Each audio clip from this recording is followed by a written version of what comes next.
My name is Tom Leveen. Thanks for tuning in today. This is First Page Sundays. Got three stories for you. What we do here on First Page Sundays is I will read to you the first page of one of my books or something that I'm working on, and then critique it. I'm going to go in and tear it apart, see what could have done better, whether it was published or unpublished. It depends on the night. And we're going to kind of critique it. And of course, you at home are welcome and encouraged to join in and leave comments as we go, what you liked, what you didn't like, whatever. I'm going to read the first page from my novel HELLWORLD, which came out, I don't even remember now, 2016, 2018? Probably not 2018. I don't remember. No, 2018 was Mercy Rule, so it was probably 2016, 2017, something like that. And it is ostensibly a horror novel or a supernatural thriller, whichever you choose. And then tonight, I'm really excited. We've also already first broadcast, and we've already got two people who stepped up and sent me some of their own work. So I will be reading their work as well for comment and critique, both from me and again from you at home. Feel free to jump in there. I do not identify the writer or the author.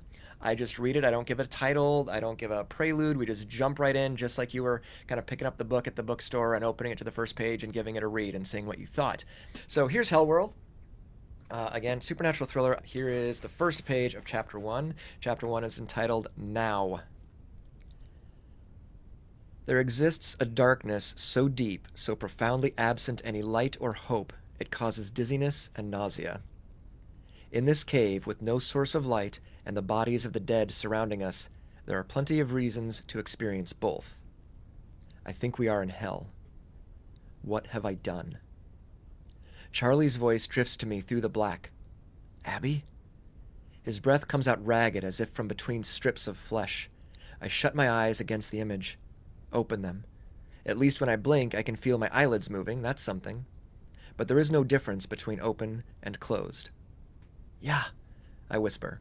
The sound goes only as far as my lips. It feels like being in the deep end of a pool, blindfolded, all sensation muffled. Selby?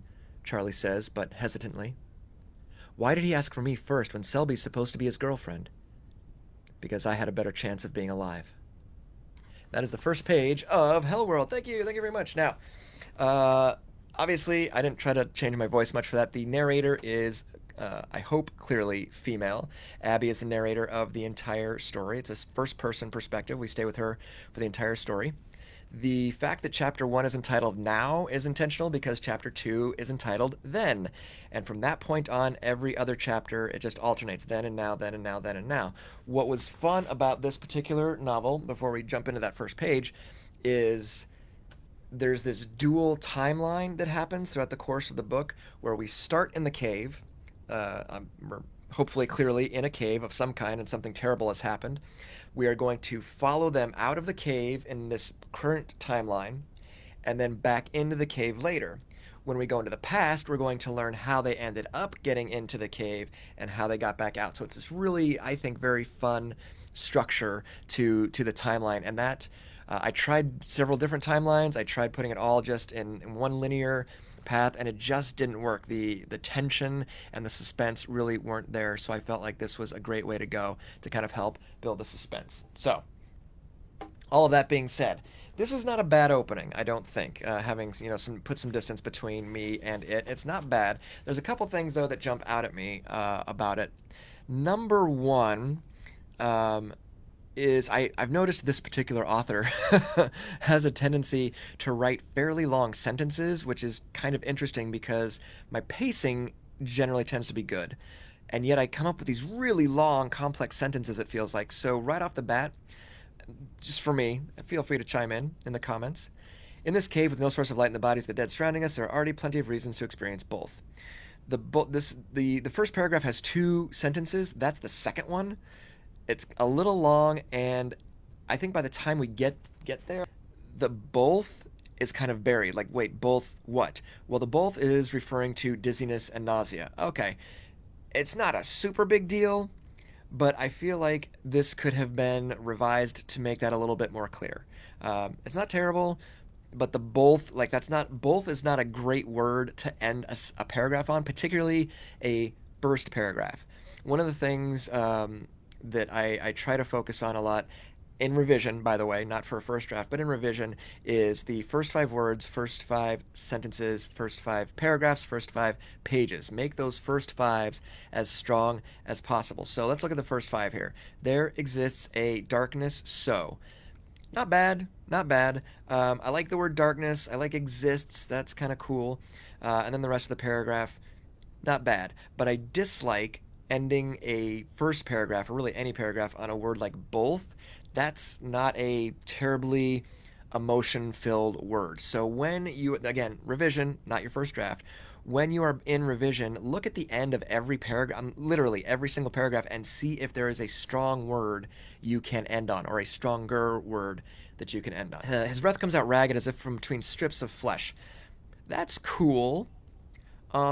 It kind of presents an image. I'm curious what kind of image it presents to you. Whatever it is, it's gross, or at least it feels like it's designed to be fairly unsettling and fairly gross. But it's a little not concrete. It's cool. I think it's emotional. Strips of flesh is an emotional phrase. That's what I mean by emotional. But it's also a little unclear, and we're going to talk about that a little bit more here in a few minutes. But not bad, not bad. Again, a couple paragraphs in, at least when I blink, I can feel my eyelids moving. That's something, but there is no difference between open and closed. I understand. I'm following along. I'm not confused yet by anything that's happening, but it still feels a little squishy to me. I know that the open and closed presumably is referring back to the narrator's eyelids. Okay, but again, like that first paragraph, I feel like there must be some way to revisit that paragraph and make that a little bit more clear. Clarity is utmost. Clarity is God, is what I tell all of my students. It's not unclear. I just feel like it could have been made more clear. Having said all of that, one of the things I do love about the paragraph, about this opening page, is that something is going on, and it is clearly bad. When we use these words, I mean, just look at this first page, we've got dizziness, nausea, hell, strips of flesh, ragged breath, whisper, the deep end of a pool blindfolded, sensation muffled, things like that. There's a girlfriend, and yet the guy is asking for some other girl first, so we've got immediately on page 1, we can sense that there's going to be some kind of intimate / romantic tension, which is good. So one of the places I think this page succeeds is something terrible has happened, quite clearly, whether we don't know exactly what it is, but something bad has happened. And all of those emotional words that I just listed gives the reader a pretty good idea of what they're in for. Now, we're presuming, of course, that somehow they didn't see the cover with 2 people running away from this, crimson hell thing coming at them, and the word HELLWORLD. Okay, so we have a pretty good idea what we're getting into anyway, but barring all of that, does the first page give our reader a pretty good sense of what they're getting into? I would say yes. And that is an important aspect to all of our writing, whether we're talking about a screenplay, comic book, novel, short story, whatever kind of work we're working on. Let the audience know what it is exactly that they are getting into. That's going to be important in nonfiction and creative nonfiction as well, even if it's a blog post or something for Medium or whatever, a news article. Obviously, the structure is different. Obviously, the tone is very different. I'm not going to open a news article like this, but I've set the scene. That's important. We want to see that in all of our first pages. So here we go. This is chapter 1 of a brand new, I assume, unpublished work of fiction. Here we go. And also, authors and listeners, if I mispronounce anything, of course, that is entirely on me. Gretchen woke in a fit of screams and sweat. She looked around and saw that she was not actually falling to her death. She took her morning anti-anxiety medicine and pulled out her new digital calendar. A quick thumbprint signature, and she was greeted with a yellow happy face. "Good morning, Gretchen. What can I do for you today? Would you like me to make you a scone?"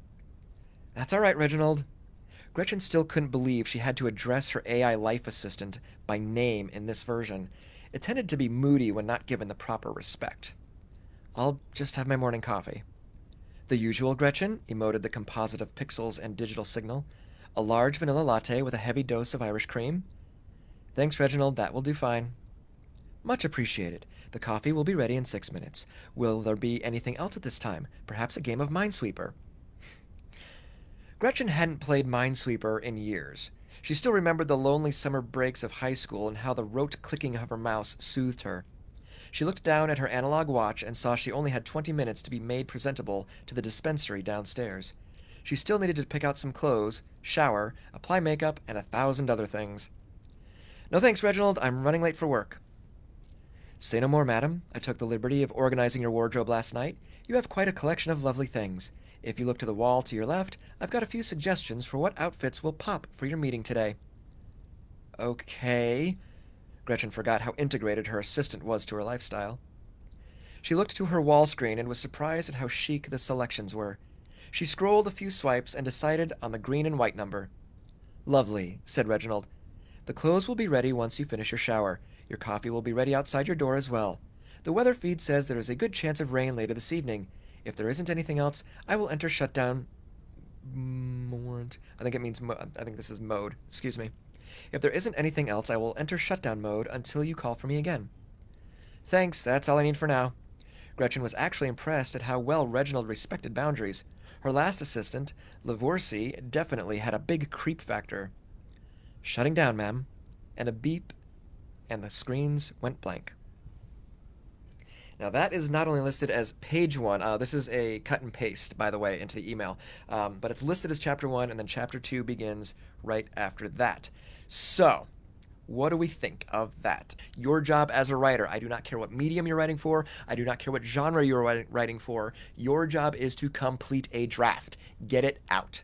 I've said it a million times, I will say it a million more, because that's one of the places where writers get stuck, including me. Like, we just go, yay, this is great fun, and then we go off and we do something else, something shiny happens or whatever, and we don't finish the draft. You have to finish the draft, or you have nothing to work with, okay? So, having said that, when you do get into your second draft, your revision, all that kind of stuff, make sure you do spell check, automated, make sure you do a visual spell check, because I will tell you why I'm saying that right now.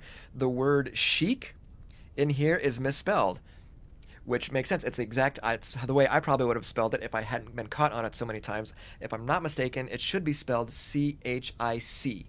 I'm pretty sure, double check me on that. But yeah, you just want to be extra sure before sending to any agents or editors or anything like that, that those first few pages in particular are absolutely flawless. There are a couple of other places here where we're missing some punctuation and stuff like that. They're not egregious unless you're sending to an agent or an editor. They're fine right now. It's the thing you're gonna totally catch it when you come back and do your revision. Not a big deal, but I'm saying it because I want all of us to remember that we have to catch it. Don't assume you're gonna catch it. Make sure you catch it. Make those little adjustments. Those are little things, but they're so important. A couple of things that I like about it. First of all, good voice. I like the voice. There is a not levity. There's a lightness to the tone that I like. It's breezy. It's easy to read. That's not a bad thing. It's easy to read, and I like that. You've done a great job of formatting everything so that it flows very smoothly. It was easy to read. So yeah, I love that. I love that. I'm torn on the next part because on the one hand, we seem to be in a vague future, or at least a technologically advanced place, with the swiping the wall, images, and then the AI and all that kind of stuff. Or I mean, there's nothing here that isn't possible today. Like, I'm not a big tech guy, so I'm gonna guess that for the most part, most of this is in some way, shape, or form already available. Maybe not in the commercial market necessarily, but pretty close. I mean, this sounds like Alexa, right? We're not that far removed from where we are today, and so the thing about that is I kind of feel like I want you to go one direction or the other, having not read any further. I don't know where this is going yet, which we'll come back to in a second.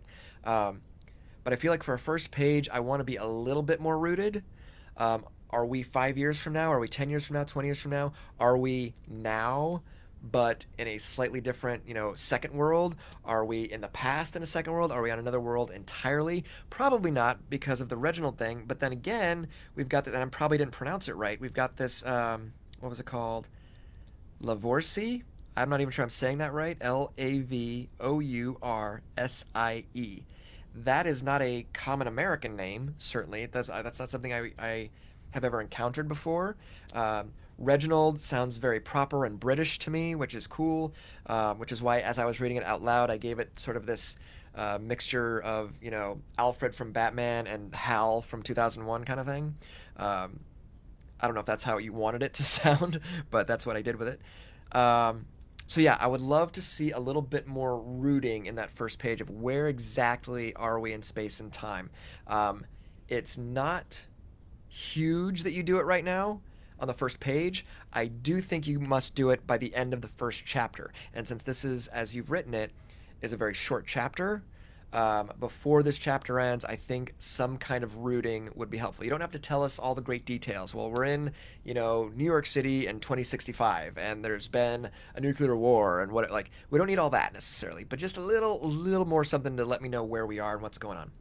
Um, okay, something else that I like and I'd like to see more of, and that this might address the previous comment. Um, the usual Gretchen, a large vanilla latte with a heavy dose of Irish cream. I like that line. That tells me something about Gretchen. That tells me something, I mean, not, hugely revelatory, but I like that it roots me. There's that word again. I understand her a little bit more. It's not decaf, and it's not just straight black. It's this big, long, large vanilla latte with a heavy dose of Irish cream. And that's a detail, and I love detail. Excuse me, let me rephrase that. I love specificity. Specificity, generally speaking, is going to be your friend in any kind of work that you do. Not every time. Sometimes generalizations are the right way to go. Sometimes you want to say red instead of crimson. That's totally fine. But I try to veer towards specificity, which is, again, different than detail, I think, because it reveals so much. Right now, I don't think you can see them. Nope. But I'm going to show them to you anyway because I think it's important. I am wearing. I'm going to bend over. Yeah. Red Vans.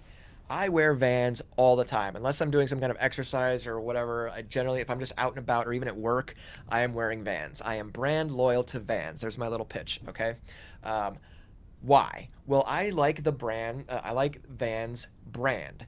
To me, for decades now, Vans has been a skate shoe, and skaters have been associated with like bucking the trends and doing their own thing, kind of a DIY punk aesthetic that I somewhat grew up in, and so I like that. Now, even as an old guy, I still want to be identified with that. I could buy Nikes, I could buy whatever, I could buy flip flops, whatever. No, I buy Vans because when I'm out and about, I want people to see me wearing Vans and go, oh, he must be a punk rock skater. Now, nobody's actually saying that, right? Of course they're not. But in my head, they are.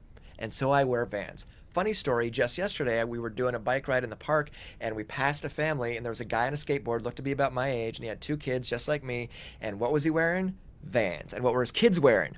Vans. And we, did one of the, these kind of things because it's like, oh, we're buddies now. We could hang out because you're wearing Vans. Why do I say all that? Because Vans are different than Air Jordans.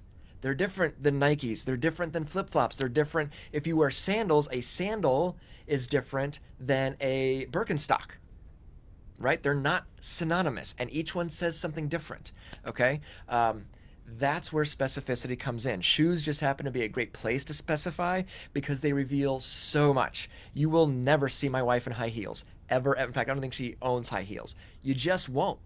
Now, that isn't a bad thing, and it isn't a good thing, but it's her thing, and eventually people at work or wherever are going to start noticing she doesn't wear high heels, and that says something about her. You can draw your own conclusions, but it says something, right? If I choose to wear Doc Martens or I choose to wear combat boots or whatever, that's a deliberate choice on my part, and I want the world to see that that's what I'm wearing, right? Why am I choosing that? I don't know. Same with your characters. Those specific things tell us a lot. We don't have anything else about Gretchen other than we get pick out some clothes, makeup, collection of lovely things. I love that Reginald uses the word pop. That sounds very advanced for an AI to me. Again, not a tech guy. But Reginald does not sound bland. He sounds a little mechanical. Maybe that's the way, I read it the way I interpreted it. So he sounds a little mechanical, which was good, and yet very on the ball, which was upsetting. I don't know how Alexa sounds, but that's That would be upsetting to me. The fact to me, and this is something you as the author and the writers need to decide. It's because this is told from Gretchen's point of view, right? Third person, but Gretchen's point of view. And it looks like we stay in her point of view throughout the rest of the novel, apparently, from what I've read. You have chosen to use the phrase green and white number, which is different than saying a green and white blouse and pants, or a green and white skirt and blouse, or whatever. You chose to say this green and white number. That tells us something about her. So the fact that Gretchen uses this phrase, a green and white number, is very different than if she was specifying a green and white skirt or whatever. It's not wrong. It's not bad. It's a choice you, as creator god of the story, have made, and I want you, creator god of the story, to know that you made it deliberately. Hope that makes sense. So in revision, again, not your first draft, in revision, that's the kind of line that I want you to stop and go, is that what Gretchen would say? Oh, it is? Cool, move on and keep on going, right? Or does it hit you, oh, you know what? No, she's a lot more girly, and she'd say skirt and blouse or whatever. Or actually, you know what? She's a lot more not girly, and she's not even going to say number. She's going to say that green and white thing or whatever, you know? And that's why I'm saying specificity as opposed to detail. Detail, I feel like if we say detail, it starts to get long-winded, and you don't need to be long-winded. Just choose the exact thing that you really want to say, or that you want the narrator to say. I would like, if you can, in chapter 1, to introduce the conflict, or introduce some kind of conflict, though. Nothing is going wrong yet. If I could have even a sentence of, not knowing where the story is going to go, if Reginald takes an extra moment to shut down, and she notices it, and then you can dismiss it immediately, but just a little bit to give us a hint of what's going to come. Is Reginald going to turn into Hal from 2001? This would be a great place to have him do something a little odd that catches Gretchen, but not enough to, stop her day. Or, if we're going into an alien invasion, or, whatever the plot is going to be, because we don't know yet, I need just a little bit of that in chapter 1. Doesn't have to be huge, but a little something would be super, super cool. You didn't open with a dream. Now, we've actually had this discussion, I think, on the show before, back when it was First Page Fridays, about opening with dreams, or even using dreams at all. I do not like them. I think they're misleading. I think you can upset your reader, and I think you're just safer starting in the real world and keeping it there. But definitely don't start with one. You definitely don't want to start with one. So I like that you... Oh, wait a minute. You know what? I'm going to have to... Yeah. Unless... there's a unless the dream somehow comes true. Like, if you're doing a dream and now nothing in the dream is going to actually happen or be echoed in the story, I agree with you. But if we come back and that exact dream sequence takes place, or the dream is a foundational part of the conflict. Yes, like some of Lisa's books. Right, exactly. Yeah. Dreams are right. The plot. Yeah. Then, okay, then that's integral to what's happening. I would agree with that. Other than that, yeah.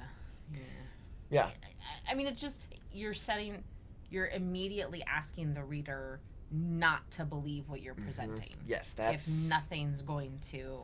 Yeah. Nothing from that dream is going to play out. That's the part I dislike about dream sequences. But you haven't done that. We skipped the dream sequence and went to waking up. So that's cool. And I'm going to amend what I said about the conflict, because the first sentence is, Gretchen woke in a fit of screams and sweat. She looked around and saw that she was not actually falling to her death. Oh, sorry. So my mistake. You actually do introduce right away some kind of tension there.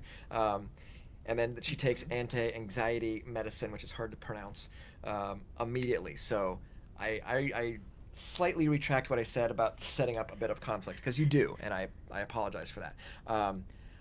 Now that I've said that, I'd like to see a little bit more, because again, yes, is the anti-anxiety medicine, is the dream about falling, is any of that going to come up again?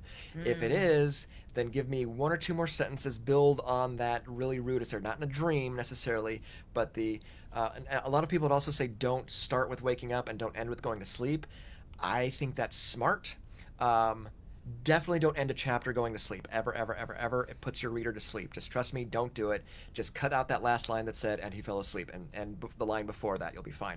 Opening with waking up, all right, that's fine. Right. As long as there is an impetus, as long as there's, as long as it's a thing. So, again, amending what I said earlier, we do have some kind of conflict going on, but then she seems to recover pretty quickly.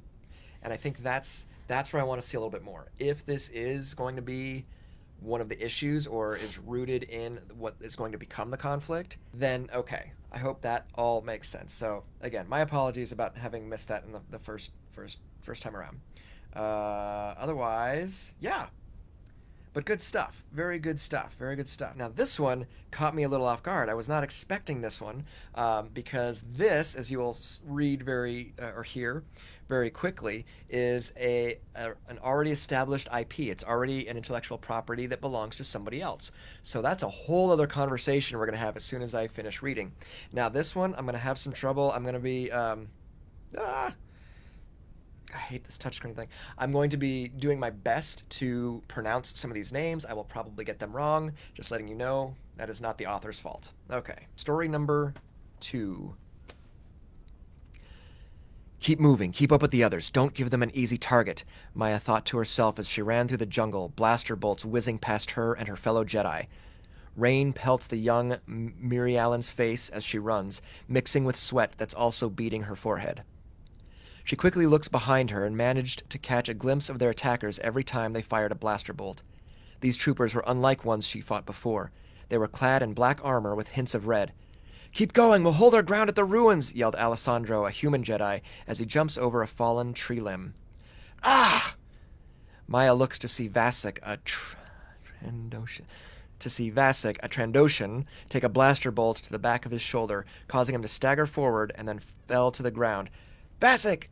She quickly moves over to him and ignites her lightsaber, turning around and deflecting blaster bolts from her fallen ally. "Are you all right?" "Yeah, just got my shoulder." Vasek quickly gets back up, and they both start running and quickly catch up with the other Jedi. The blaster bolts are getting closer. Who in the blazes are these guys? Maya was starting to feel the heat of the bolts on her skin as they flew close by. Eventually, the band of Jedi reached the ancient ruins and all scurried up a set of steps toward an old temple. When they reach the main chamber, they all scurry around the chamber, covering the entrances. Alessandro and his former Padawan, Rai, covered the front entrance. Vasek moved towards a side entrance and covered it, while Gita, a blue Twi'lek, covered the other side entrance. This left Maya standing in the middle of the chamber, looking out the front entrance, waiting for their pursuers to attack. Their pursuers are nowhere to be seen. Rai peeks out of the entrance. "Where are they? They were behind us." Gita then peeks out of her entrance. "Maybe they're waiting us out." "Preposterous." Vasek added, "These troops seemed relentless. They have to be planning something." While the others start spouting off ideas and suggestions for what to do for their next move, Maya closes her eyes. "Everyone quiet." She started to listen for anything that hinted at their pursuers. Okie dokie. So, my lovely associate is back. Did you catch any of that? Nope. Okay, well, we have a Star Wars story. Ooh. We have an established IP, so there are so many questions I want to ask about this. The first being, have you been hired to write for Star Wars? Because if you have, call me. Let's talk. I'm assuming that this writer has not already got some kind of contract to write in the Star Wars world. So that is a whole separate conversation that we will have after we talk about the writing. The number one thing I love about this that jumps out instantly, bam, action. Good choice. Solid choice. Mm-hmm. You are clearly rooted in the genre, if not the IP, presumably the IP as well. But you're clearly rooted in the genre. This is how we start a book in this genre. Bam. Lightning or blaster bolts and a chase and people getting hit. Love it. Perfect way to start this story. Love it. So, some things to think about. Now, again, I can't show you all at home what this looks like, but so I'll try to talk about it and around it as best I can. In the first sentence, we drop a Jedi. Bam. Okay, this is Star Wars. Like, there's no question about that. So I'm instantly in the zone, instantly know where I am. I'm pretty sure I know what a Twi'lek is. I could be wrong, but and the differentiating between a human Jedi and non-human and all that kind of stuff. So good move there, solid choice. I love all of that. to look at the physical real estate on the page. I need you to study that. It's kind of hard to do that in this form. We can talk about that at Patreon, however. It's going to be very important that you get the standards of layout into your blood by the time you are getting into your second, third, fourth book. Okay, don't worry about it now. Again, this is something you can worry about in revision. But for example, this is for everybody. Every time somebody speaks, that is a new paragraph. Hard return, new paragraph. Okay, I don't see that in here, so that's something you can. That's an easy fix. Just go through and hard return those. So there's 5. Ooh, that's a lot. That's a lot of people to keep track of on page 1, not even counting the bad guys. So clearly, presumably, these are going to be important characters, so we do want to introduce them quickly, which you've done. I like that, but 5 is a lot to keep track of in that first page. And I'm trying to think, and if you guys at home watching have some suggestions on this, I would love to hear them, on how to break this down a little bit differently, how to make deliberate choices to not have to introduce all 5 at once. I mean, 5 is doable, but it's a lot to ask, I think. Now, having said that, this is Star Wars, and you can't have 5 white guys running around with lightsabers. A, it's boring. B, it's stupid. C, it's not Star Wars, right? So I'm wondering if Star Wars novel readers, and we can ask Michael Stackpole about this someday, I wonder if Star Wars readers and other IP readers expect this to be part of the story, and that's not going to throw them off. Right. Yeah. Of the kinds of already existing properties that I can imagine like writing for, they would be one that I could see that being a thing. Yeah. Of like, no, that's totally fine. Like, that's not overwhelming. That's normal. Right. We already have all of the tells of what kind of universe we're in. We already have that kind of set up in our mental models. So yeah, that'd be interesting to hear what Stackpole thinks. So that's something. It's just something to think about, something to note, and see if you can reduce the number to like 2 or 3. That'd be super cool. If not, that's fine. Just be aware that it's something you're going to want to do. Again, very deliberately. Because like for example, I'm not enough of a Star Wars fan to know what a Trandoshan is. I have no clue. Like I said, I think I know what a Twi'lek is, but I'm just kind of guessing. Versus a Star Wars fan is gonna be like, oh yeah, like dude, of course. And so you don't have to do a lot of description there. But one thing that may help is giving everybody like one thing, and it shouldn't even necessarily be a visual thing.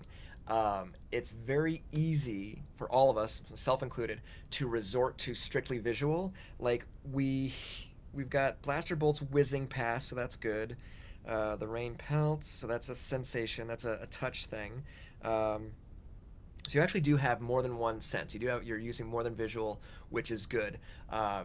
But can you work in a scent here somewhere?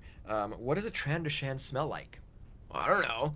What does a Twi'lek sound like, either vocally or the way their appendages move, or the way they breathe, or whatever? The Star Wars universe is so good at differentiating all the races and species.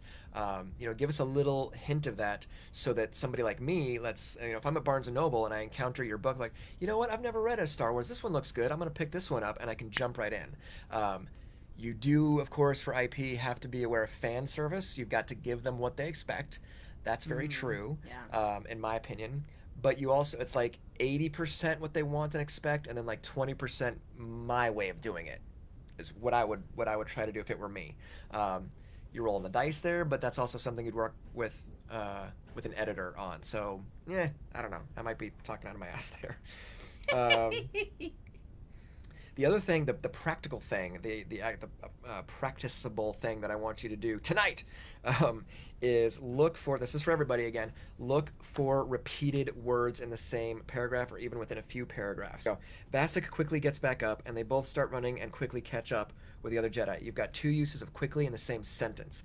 That's it. It's weird on the eyes and the ears, so be aware of that again in revision, and look for different words or ways to rephrase anytime you get a repetition. We have words and phrases that we tend to like, and they accidentally slip in, and you really want to get those off the page if at all possible. Here we go. She quickly looks behind her. She quickly moves to behind him. Vasa quickly gets up, and they both start running and quickly catch up. That's 2 paragraphs. 4 uses of the word quickly in 2 paragraphs. Unacceptable. So you have to start training yourself to look for those kinds of things and mix that kind of stuff up. One of the places it's easy to do that is an action sequence, because there's only so many ways. We want to have this forward motion, and so it gets very simple and easy to fall into the trap of everything happening quickly and this, that, and the other thing. And I get it. It's hard to do, but definitely be aware of repeating words and then doing something to kind of get rid of those, okay? Your tenses are all over the place. You'll have one sentence that's in present tense, and then the next sentence is in past tense. Cannot do that. You absolutely have to decide one way or the other and then commit, make those changes as soon as you possibly can. But since you're working in someone else's intellectual property, make sure you are following whatever they do. There may be a document somewhere, like if you want to write first, follow these rules kind of thing, like a standards of practice sort of thing that you can look up and see what they do. Or presumably you're already a fan of the series and you're already familiar with what everybody else does. Do what they do. I think they are past tense, if I'm not mistaken. I haven't read a lot of Star Wars, but I think they're past tense. In any case, you definitely have to pick one, and you definitely have to stick with it. And that's true for all of us. Doesn't matter what genre you're writing, you have to stick with one or the other. Now, having said that, let's go back to HELLWORLD. HELLWORLD, as I said at the beginning of the show, starts in the present tense and then goes to the past tense and then alternates thereafter. So the past tense chapters, the even numbered chapters, are in past tense. She said, he said. Versus the odd numbered chapters are he says, she says. They're in present tense because that's the structure of it, which is okay. You can do that, provided you establish the pattern and then stick with it. That's what you have to do. That's what you have to do. This will kind of tie into the previous one where we're talking about specificity. This line jumped out at me. They were clad in black armor with hints of red. The first time I read this, I wanted you to be specific. I was like, why not say chest plate, or the joint seams in their armor, or their shoes, or their eyes, or their goggles, or their hat? Like, get something specific instead of just hints of red. What does that mean? Hints of red. That was my first thought. In retrospect, going back and having and reading it again, though, this is one of those occasions where it makes perfect sense to say hints of red, because they are running for their lives, and they are not going to have time to look back and note, oh, they have red seams in their armor. Like, no. You're running for your life. Hints of red, splashes of red, slashes of red makes perfect sense. And you're not going to say crimson. You're not going to say, vermilion or whatever. You're going to say red. When you're running for your life from a bunch of dudes wearing black and red, that's all you know about. That's all you care about. Guys in black and red armor, run. So in this case, and again, this is for everybody to note, as much as I like specificity, in the context of what's happening in this scene, it doesn't make sense to get specific. It makes much more sense that you are following their physicality. Like, I'm running for my life. I don't care. You know what I'm saying? I hope that makes sense. So I believe that is the right choice. Hints of red, perfect. Keep it. So yeah, bold choice, right? For Star Wars, interesting. Again, I can't fucking tell, but I'm curious to know. I'm assuming you are not under contract with Lucasfilm to write for Star Wars. And again, if you are, please give me a job. That would be great. Although I don't know how well they pay, to be perfectly honest. We'll have to ask Michael about that. So I do, because I want this to be valuable for everybody, I do want to know what your end game is in writing for Star Wars. Because there's a couple things that could happen here. Number one that comes to mind is you have no intention of trying to write for Star Wars or pitching to an agent or whomever would be in charge of that kind of thing for the Star Wars IP. And you're just writing because you love Star Wars. Maybe it's fan fiction, which is totally legit. I mean, we all know stories about people who wrote fan fiction and then went on to rich and famous, things. 50 Shades of Grey comes to mind. So maybe you're just writing fan fiction and you like it, and that's great because, and I'm sure Mary, if you're watching, I assume you are, I hope you are. Fan fiction is a great way to learn the craft of writing. So cool, great, and you're going to go on and you've got your own science fiction or space opera or whatever that you're going to write or are working on, and this is just practice. Cool, not a problem.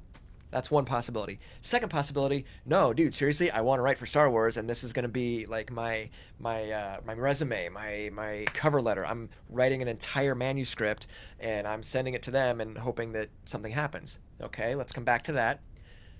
3, which is kind of a combination or a spin-off of 2, is because I don't know the answer to this, but maybe LucasArts or whoever, or maybe some other entity was like, hey, send us your first chapter of a Star Wars novel, and maybe it's for a competition, or maybe it's to get the attention of somebody who has already put out a call for submissions. That could also be the case. I don't know. And I can't tell because I can't read my comments. So if that's the case, cool also. That's great. And good luck to you. Let's go back to number 2, because that's the professional part, and we need to talk about this for everybody's sake.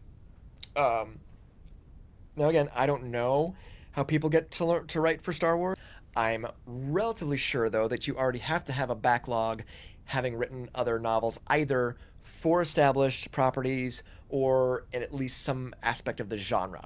That's my understanding. So you probably already have an agent. You're probably already writing in this genre in one way, shape, or form. Maybe you ran into somebody at a convention or a conference or coffee or the bar, and they're like, oh yeah, well, send me something someday, because that happens too. What I'm pretty sure doesn't happen is that somebody off the street sends something to LucasArts, Lucasfilm, whatever, and gets picked up to write a novel. I'm pretty sure that doesn't happen. Doesn't mean you can't try it. Just saying it probably doesn't happen. You're going to need an agent, almost certainly. And you're certainly going to want one if LucasArts calls you. So where does that leave you? The takeaway from this conversation that I want all of you to have is that, number 1, don't put all your eggs in this basket. Again, unless somebody has specifically put out a call, a submission call saying, hey, send me your stuff. Here's the thing. For both of you guys who sent stuff in today, you know how to write. You do. I don't know if anybody's ever told you that, but you know how to write. So good. But do not put all of your eggs in either of these baskets. This is for all of you out there today watching. You have to write other stuff. And those of you who've been tuning in with me for a while now, you know I talk about this all the time. I have met people who spent their 5 years, 10 years, whatever, on their 7-part vampire steampunk romance or whatever, and then when they get to an agent, the agent says, not interested, but I like your voice, what else have you got? And you're like, nothing. As a matter of fact, I just talked to a guy in Hollywood Friday. I just talked to a guy who made a movie, and it got him some notoriety and some attention. He was like, great. And he started taking meetings with the producers and all that kind of stuff. And all the producers were like, yeah, this was not bad. What else you got? And he's like, fuck, nothing. He had nothing. And he lost it. He had this opportunity. He's telling me this whole story on the phone. He had this golden opportunity in Hollywood, and it's just gone because he couldn't answer the question, what else have you got? You have to create, writers. You have to create, you have to make content, you have to write other stuff so that when Steven Spielberg or George Lucas or J.J. Abrams or Random House or whoever says, I'm not interested in this, but what else have you got? You can go, bam, I got this. Okay? So I'm not saying don't write it. Please don't misunderstand. I'm not saying stop writing this by any stretch. I am saying when you're done and you've done the revision and you've gotten whatever you need to get out of this story, out of this novel, then it's time to start working on something else that isn't this, that isn't in this universe. You can write for another universe if you want to, but you have to have a catalog of stuff that's ready to go. I recommend people sidestep one direction or another in their genres or go with a completely new genre. Myself, and I'll be talking about this in just a second, I am releasing on May 12th, I've got a new book coming out called Omnihumans, and Omnihumans is a supernatural thriller. A year or two ago, it would have been called urban fantasy, but it's not. We can't call it urban fantasy anymore. We'll talk about that next week maybe. But anyway, supernatural thriller. For adults. I have not yet published in that genre, so this is a big step out for me. I'm nervous about it, I'm scared about it, but I wanted to write it, so I did. And now I've got a new thing. I've got a whole new audience I can go after because it's a brand new genre for me. My first 3 novels were contemporary young adult fiction. I'm really good at that. I can write a 16-year-old girl like nobody's business. I don't know why. Not a clue. My 4th book was a horror novel called Sick. It was a zombie kind of thing. But it was technically still a YA. Now, if I'm at a convention or a conference, I don't, depending on who I talk to, I don't mention that it's YA. I just say it's a horror novel or it's a zombie novel. But if I'm talking to a teacher, I'm like, oh yeah, it's young adult. So you got to be able, always be closing. But it was just a sidestep out. So my point is, finish this, do your best, put everything you've got into it, if there's reason to do so. If it's anything more than just screwing around with Star Wars. Do your best with it. Learn as much as you can by doing it, and then write something a little to this side, a little to that side, or a brand new genre. Because you don't know what's going to land. I got my first agent with a book that later became my second novel. We never sold that first draft, though. I had to rewrite the entire thing, and I was told, I was basically sat down and said, this is young adult. And I was like, what is that? Because at the time, young adult didn't really exist yet in a big way. So I had to be told that's what it was. I just thought it was a novel. Like, if anything, like maybe literary. I don't know. I didn't even know that's what it was. Like, and so that's what I wrote, not knowing that that's what I was going to write. I had no idea that's where my career was going to go at the time. I was just writing about stuff that mattered to me. And so I did it. And there we go. But now, looking back after 10 years of doing this, definitely have something else in the hopper. A few things. Even if you don't have the complete novels, and we talked about this on Patreon, I hope you saw the note. I want you to write this stuff down. The weirdest, craziest, stupidest ideas, character names, piece of clothing, fabulous reality, anything that just jumps into your head, shower thoughts, doesn't matter, write that thing down because you have no idea where it's going to go. If you have other story ideas, write a log line, craft a log line or a tagline and keep it in a file somewhere so that you've got it. You don't have to write the whole book or the whole screenplay, the whole comic, whatever. Just write it down because you have no idea when that thing might come in handy. One of my assignments for the next couple weeks, I've got a phone call with a Hollywood guy tomorrow, just for shits and giggles. We'll see what happens, right? And it's occurring to me, like, I've got 9 novels, traditional novels. I've got several independent novels, and a list on my whiteboard up here of about 30 different stories. I think they're probably novels. Okay? Now, put me on the spot and say, cool, what's number 28 about? There's a girl who this guy asks her out, and they end up going to a convenience store to get super big gulps, and while they're talking, he says, hey, we should rob a bank, and she laughs it off, and he goes, no, seriously, and he starts talking to her about robbing a bank, and by the end of the book, they've decided they're going to rob this bank, but then it turns out they're not going to rob a bank at all. Like, okay, are you still paying attention? Are you still with me? No, you've already moved on to the next thing because I've totally lost you, right? Even if some piece of that was like, ooh, that sounds like fun, I couldn't give you the pitch. I need to be able to do that. And I'm telling you guys to do that because I know I need to be able to do that. You've got to have that elevator thing ready to go. Oh, it's about bam, bam, bam. Okay? We have to get in the habit of that. We have to get in the habit of writing them down because you don't know what's going to happen. Because then what if you take this meeting or you get an email from an agent and they say, oh, that sounds cool. Do you have that? And you can be like, I can get it to you in 4 weeks. And they'll be like, cool, send it over to me. Remind me about it and send it over to me. And now you've got a crack in that door. You can't pass that stuff up. Anyway. God, I could go on and on and on, and I normally do. I think that's about it. I think that's about it for tonight. That was a good one. I hope that was helpful for you. I hope talking about some of this stuff was cool. Of course, I want you to go buy HELLWORLD. That would be great, because that's just cool. And let me know what you think of that. But that's okay if you can't. I understand. We're in a weird time right now. We're in a very weird time right now. And say thank you again so much for being here. And we will see you next week. Remember to keep writing. I don't care if you're a writer or not. Keep writing, get your ideas out there. We need them more than ever. So until next week, may you be happy. May you be well. May you be safe. And may you be peaceful and at ease. And I will talk to you guys next week, all right? Take care, stay safe, wash your damn hands, and stay home.